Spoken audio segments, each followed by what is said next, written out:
Oke, baik.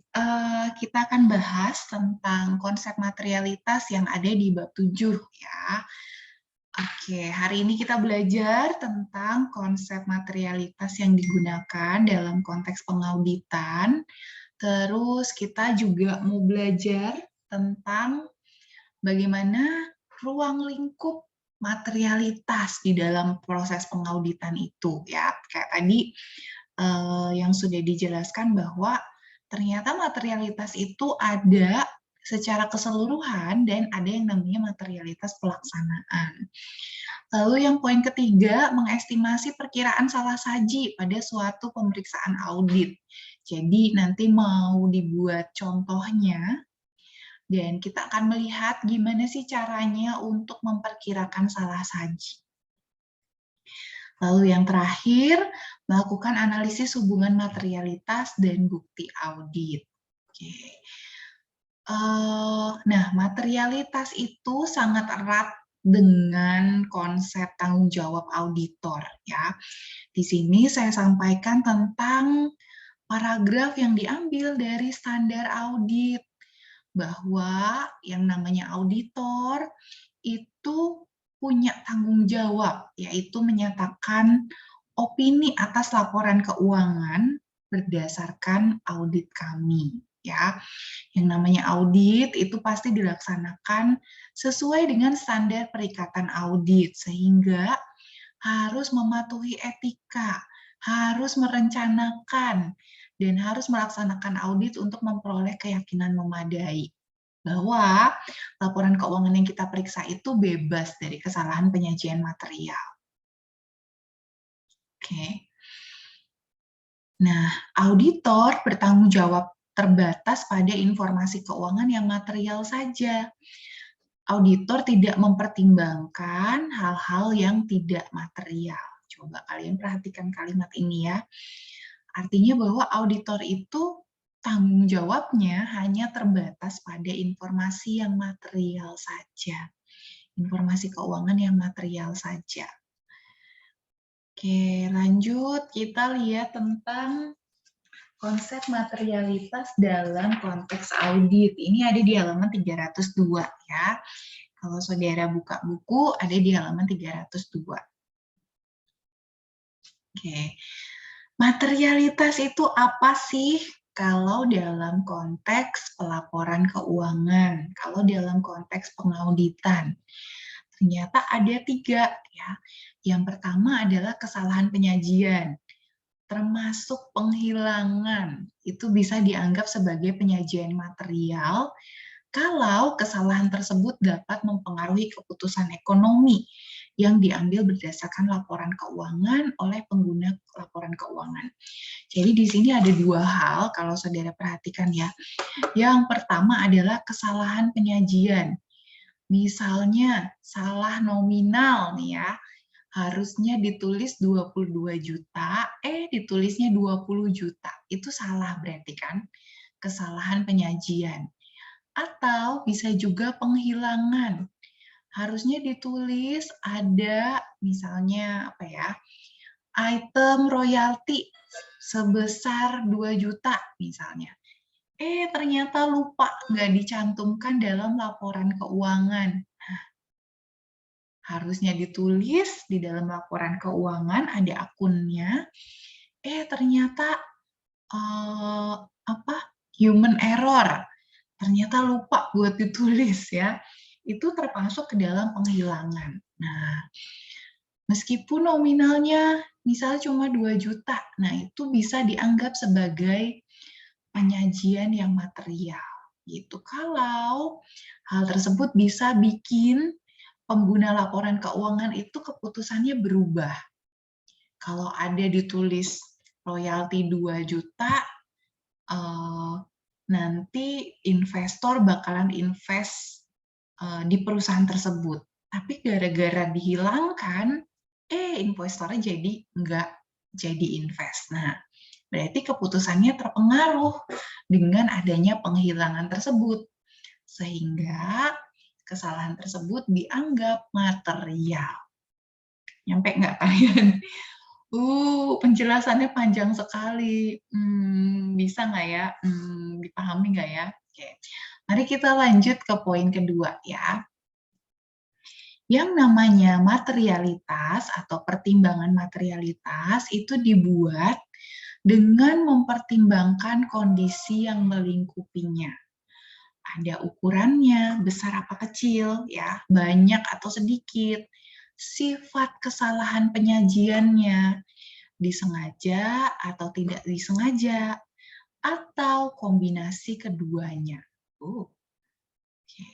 Udah besar nominalnya, sengaja pula kan, nah itu material banget ya. Atau misalnya kecil dan itu hilaf gitu, tidak disengaja. Nah, itu nanti akan menentukan ini akan dianggap sebagai hal yang material atau tidak gitu ya. Kita lihat poin ketiga. Pertimbangan hal yang material bagi pengguna laporan keuangan didasarkan pada pertimbangan kebutuhan informasi keuangan yang umum diperlukan oleh pengguna laporan keuangan. Oke. Lalu kita lanjut. Jadi materialitas itu apa ya? Materialitas adalah konsep yang berkaitan dengan toleransi auditor tentang salah saji. Ya, tadi dibilang menggambarkan besaran informasi yang kalau terjadi salah saji atau dihilangkan akan menyebabkan pertimbangan pemakai laporan keuangan berubah. Oke, dengan ungkapan singkat, materialitas merupakan toleransi auditor akan salah saji. Ingat di awal tadi saya coba gambarkan misalnya toleransi orang terhadap makanan tertentu. Kalau makannya satu biji doang, atau satu butir, atau satu suap, nggak apa-apa. Tapi kalau udah melampaui batas tertentu, melewati batas tertentu, bisa muncul gejala-gejala tertentu, misalnya muntah-muntah, atau jerawatan, bentol-bentol, gatel-gatel, ya. Nah, coba kalian analogikan atau kaitkan dengan konsep materialitas. Jadi materialitas itu nanti akan ada level tertentu, ya, atau batas tertentu. Kalau level atau batas ini terlampaui, nah berarti nanti akan dianggap salah sajinya bersifat material. Tapi kalau di bawah level tersebut, akan dianggap salah sajinya tidak material, gitu ya.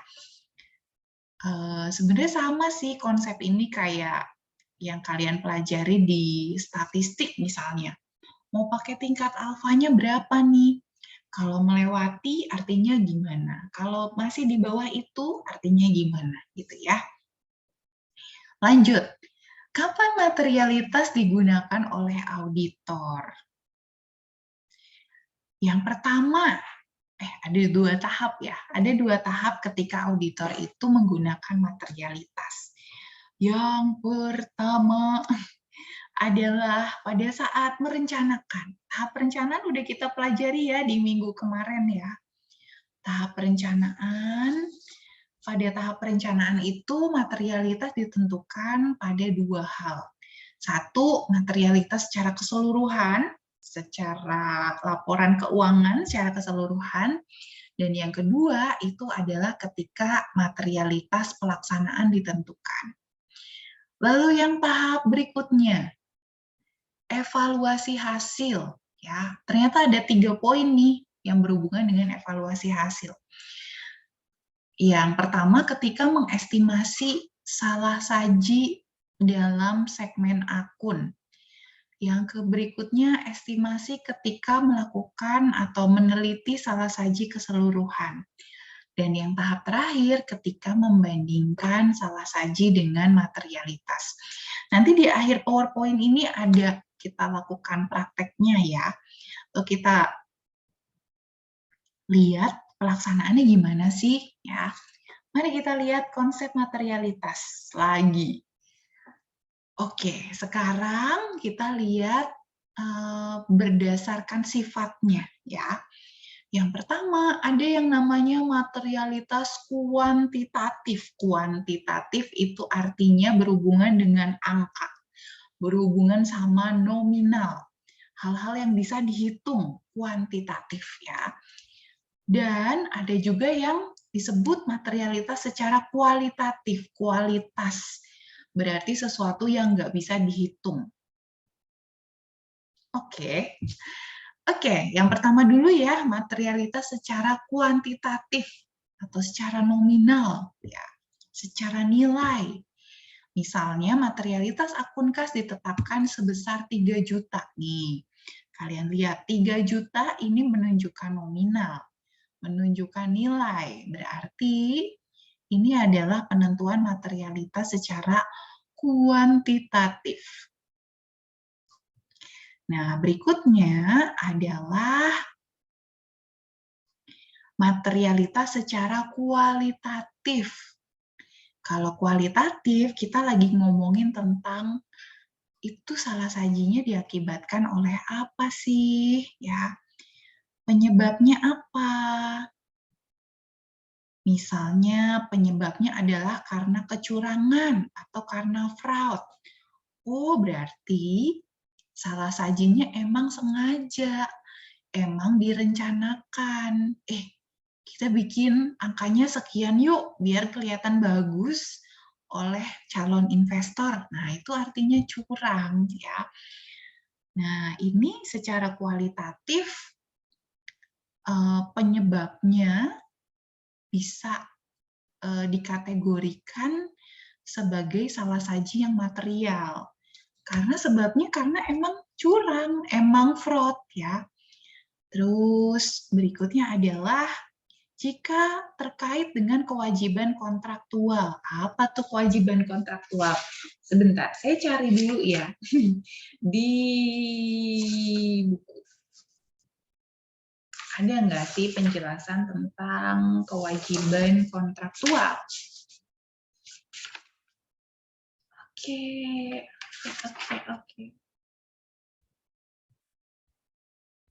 Nah, ini ada di halaman 308 ya.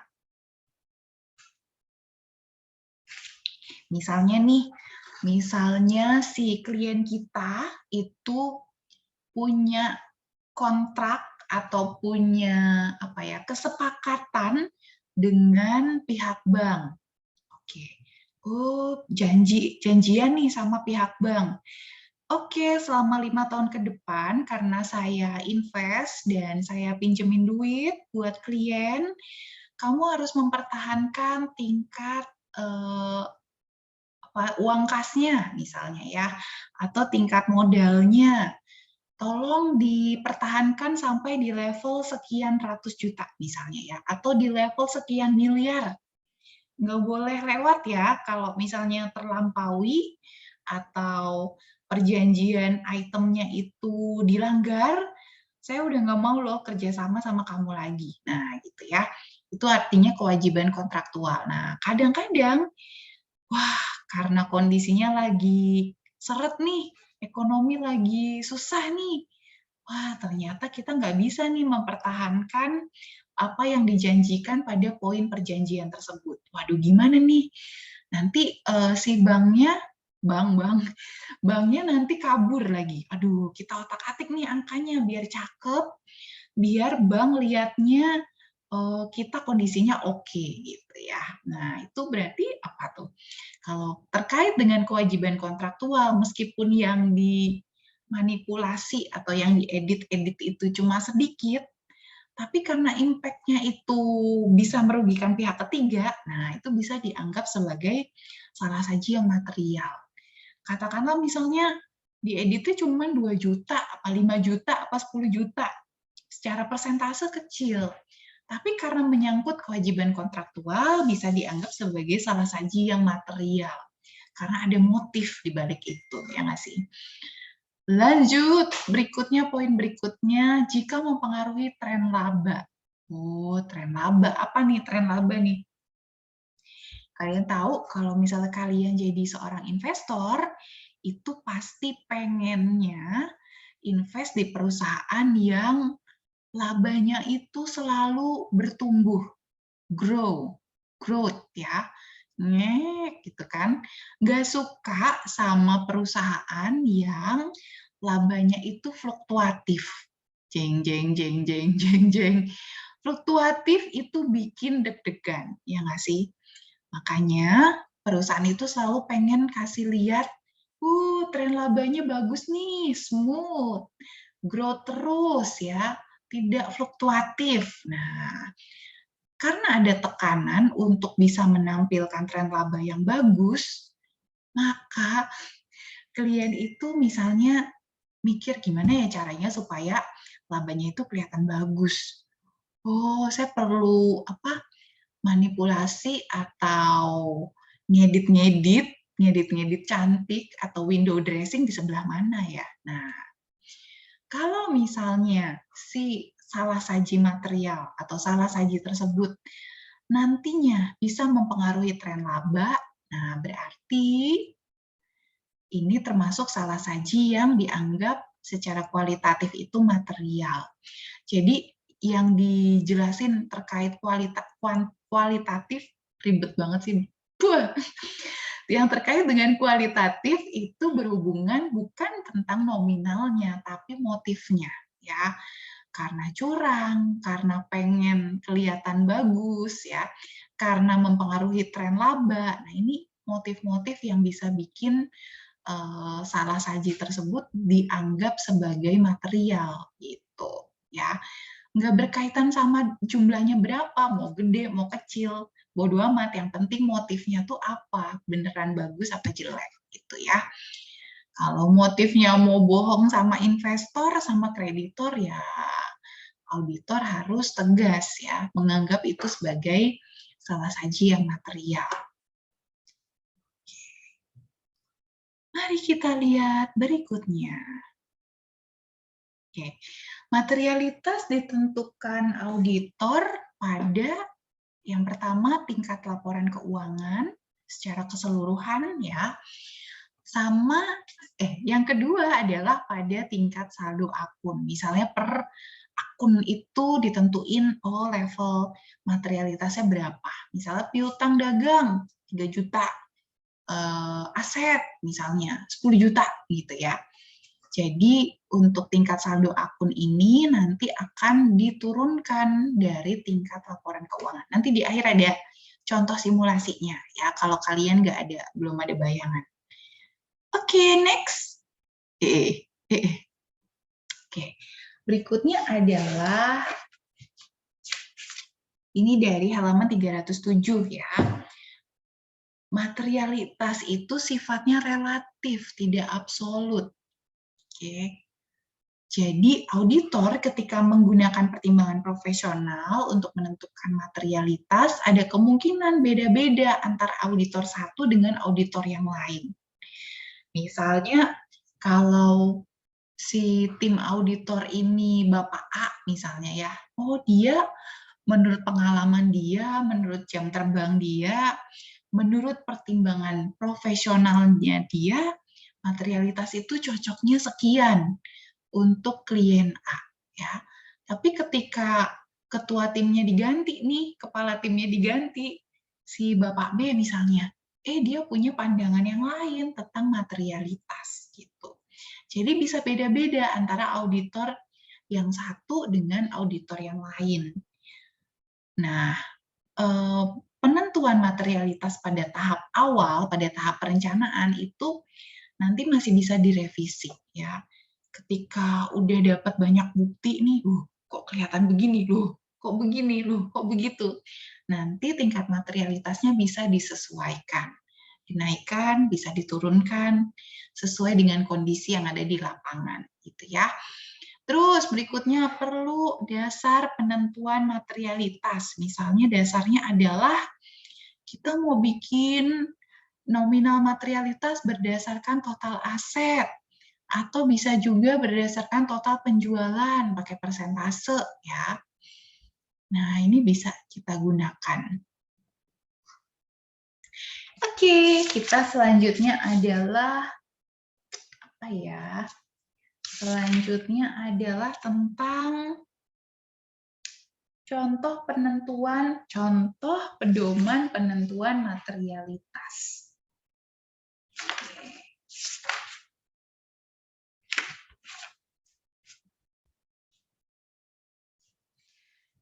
Kalau saudara buka buku ya, di halaman 310, gambar 72, itu ada yang namanya contoh pedoman materialitas. Saya ceritain aja ya. Jadi di gambar 72 itu ada beberapa paragraf yang isinya itu nyeritain tentang pernyataan kebijakan terkait pedoman materialitas. Di sini menggunakan contoh KAP-nya namanya Dr. Andes Santosa dan Reka. Nah, di sini dibilang bahwa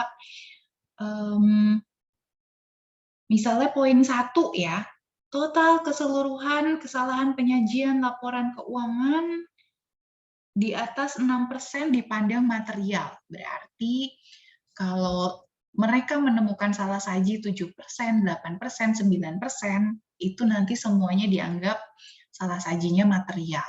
Tapi kalau mereka menemukan ternyata setelah direkap nih, oh total salah sajinya cuma 5% nih, karena 5% masih di bawah batas, yaitu 6%, berarti dianggap tidak material.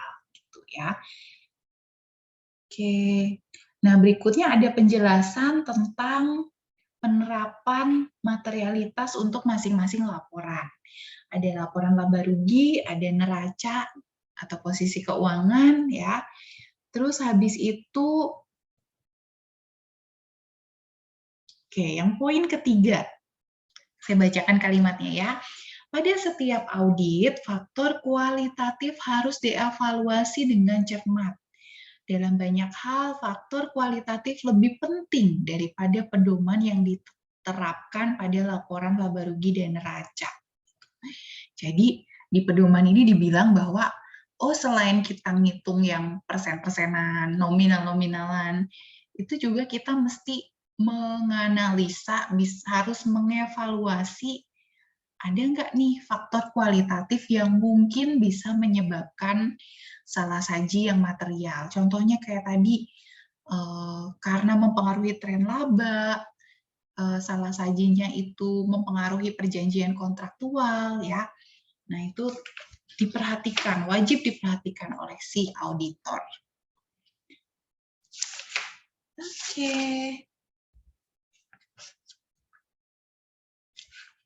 Mari kita lihat, ini tahapan ini saya ambil dari mana ya? Dari buku pastinya ya, tentang materialitas pendahuluan. Bentar, saya lagi nyari kemana ya? Halaman berapa ya? Tahap 1. Oke, jadi tadi di beberapa slide sebelumnya, nah ini ya, ada 5 tahap tentang penerapan materialitas. Nah, kita mau bahas contohnya atau konteksnya dari 5 tahap ini. Tahap yang pertama adalah tentang materialitas secara keseluruhan. Mana-mana? Oh, ini dia. Nah, contoh nih, kita mau lihat tahap 1 itu prakteknya gimana sih, ya kan? Menetapkan materialitas secara keseluruhan. Oke, berarti dalam konteks laporan keuangan. Atau di sini dibilang dalam konteks laporan posisi keuangan atau neraca ya. Nih, kalian lihat ada beberapa akun ya yang saldonya adalah 270 miliar ya. Ya nggak sih 09 ya. 270 miliar. Nah, ternyata auditor setelah melihat auditor menentukan bahwa materialitas keseluruhannya adalah 1%. Oke, 1% dari apa? 1% dari total nominal pada neraca, ya. Oke. 1% dari 270 miliar adalah 2,7 miliar. Oke. Gede juga ya. Oke, kita lanjut ya. Baik, terus kalau udah ditentukan, oke 1% deh, oke 2,7 miliar, terus habis itu suruh ngapain? Oke, berarti kita move on ke tahap yang kedua. Ya, oke, berikutnya tahap kedua adalah menentukan materialitas pelaksanaan. Ngapain aja tuh materialitas pelaksanaan? Mari kita lihat ya. Oke, tadi udah ditentuin nih, 1% dari total saldo. 1% dari 270 miliar, berarti 2,7 miliar ya. Nah, terus kita harus mendistribusikan 2,7 miliar itu ke masing-masing akun. Oke, 2,7 miliar ini kita split ke akun-akun yang ada di dalam laporan posisi keuangan tersebut. Misalnya dalam hal ini 2,7 miliar kita distribusikan pada akun-akun yang masuk ke dalam kelompok aset. Ya, oke, tadi kan 1%. Berarti kalau kita mau bikin secara proporsional pembagiannya, berarti masing-masing akun ini dikali 1%, ya nggak sih? Supaya nanti totalnya menjadi 2,7 miliar. Ya. Setiap akun dikali 1% semua nih, 1%, 1%, dan seterusnya. Sehingga kita dapat materialitas pelaksanaan yang besarnya per masing-masing akun adalah 1% dari saldo. Terus kita cross check, totalnya bener nggak nih 2,7 miliar? Oke, udah bener. Oke, lanjut ya. Kalau udah bener, berarti kita lanjut ke tahap berikutnya, yaitu memperkirakan total kesalahan penyajian dalam segmen.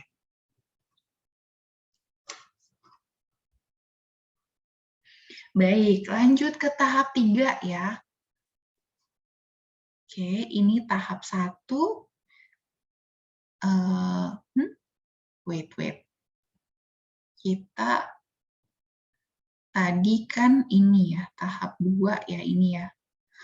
Oke, sekarang kita masuk ke tahap 3 ya, tentang memperkirakan total kesalahan penyajian dalam segmen. Nah, setelah ditentukan materialitas, auditor menentukan sampel untuk diperiksa.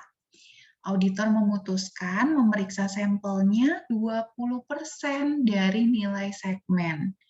Oke, berarti ini kita kalikan dengan 20%. Karena auditor bilang, kita periksa yuk, tapi sampelnya 20% aja ya. Misalnya dari transaksi kas, dari bulan awal Januari sampai akhir Desember, itu kan transaksinya banyak. Kita akan periksa sampel sampai total nominal sampelnya itu adalah 20%. Nah, 20% dari nilai segmen atau akun. Oke, coba saya cek dulu. Ini kan tadi 1% ya. Oke. 20% dari nilai segmen atau akun. Berarti yang kita kalikan itu adalah, nih, ini sampel yang diperiksa itu dapatnya dari saldo. Ingat ya, dari saldonya ya, bukan dari materialitasnya. Saldo dikali 20%. Artinya dari 10 miliar dikali 20%, maka dapat 2 miliar gitu ya. Masing-masing akun dikalikan saldonya ini nih, saldonya ini dikali 20% ya. Supaya dapat jumlah sampel yang diperiksa. Nah, oke. Terus habis itu ketika setelah melakukan pemeriksaan atas sampel, pasti kan ketemu nih, ternyata ada yang salah-salah nih, ternyata ada nih yang keselip-selip nih, atau yang ngitungnya salah, atau apapun lah itu. Pokoknya dapat temuan salah sajinya. Berarti ini yang kolom ke-5 atau kolom terakhir, ini adalah hasil dari pemeriksaan. Ya, hasil dari pemeriksaan.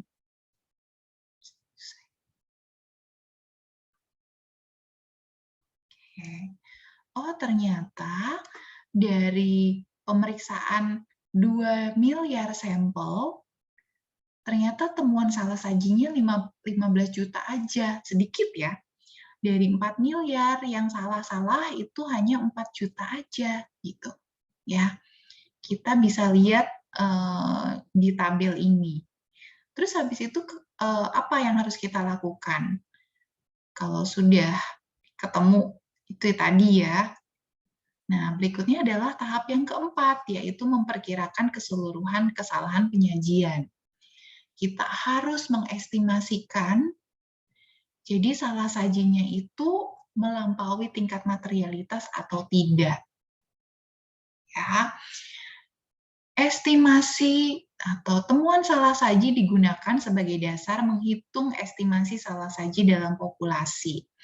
Estimasi langsung salah saji menggambarkan jumlah salah saji dalam populasi berdasarkan salah saji dalam sampel. Ada rumusnya, estimasi langsung salah saji ya.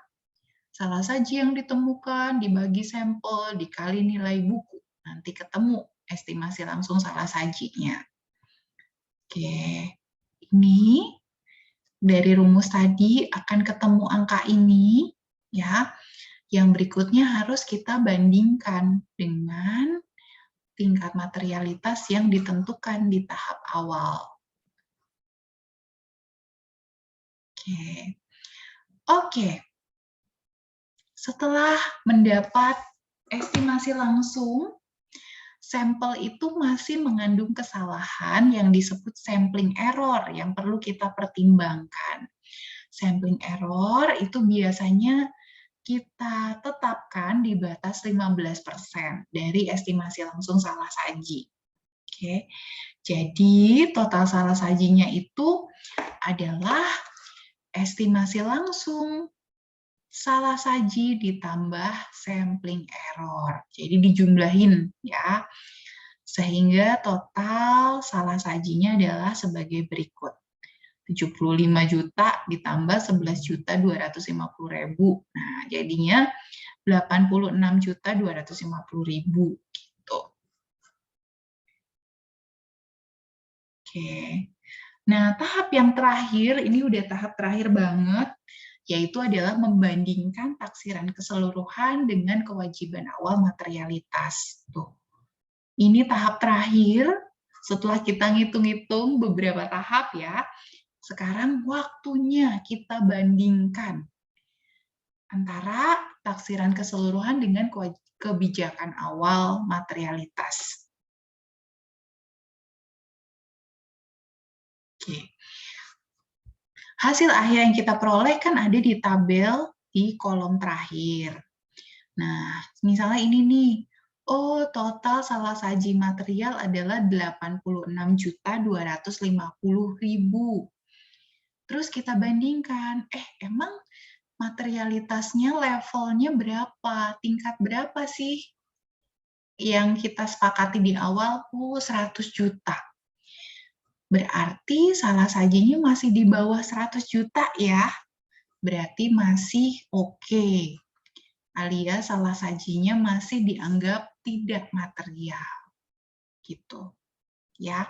Jadi yang dibandingkan adalah kolom yang ketiga dan kolom yang terakhir. Kolom yang terakhir itu melampaui materialitas pelaksanaan atau tidak. Kalau masih di bawah, berarti dianggap tidak material.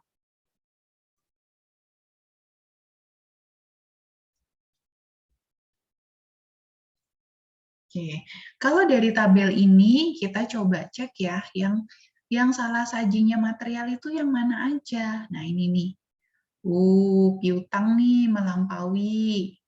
Kemudian persediaan, persediaan juga melampaui ya. Terus aset tetap masih oke. Secara total juga masih oke. Nah, yang bandel nih, yang salah sajinya dianggap material itu adalah untuk akun piutang dan akun persediaan.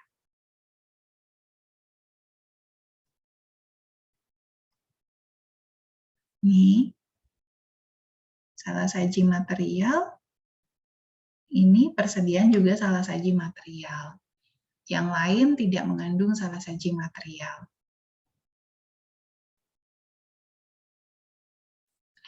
Oke, next, kesimpulan tentang materialitas. Nah, kesimpulan dari yang tadi, tabel-tabel tadi adalah secara keseluruhan neraca tidak mengandung salah saji material karena total salah saji lebih kecil dari materialitas keseluruhan. Nah, terus apa yang perlu dilakukan auditor atas salah saji yang ditemukan tadi, yaitu pada akun piutang dan akun persediaan, ya. Auditor bisa jadi memutuskan untuk menambah pemeriksaan piutang dan persediaan dengan harapan temuan salah sajinya tidak bertambah. Lalu yang kedua, auditor juga bisa merevisi tingkat materialitas, mengurangi tingkat materialitas dalam semua segmen akun.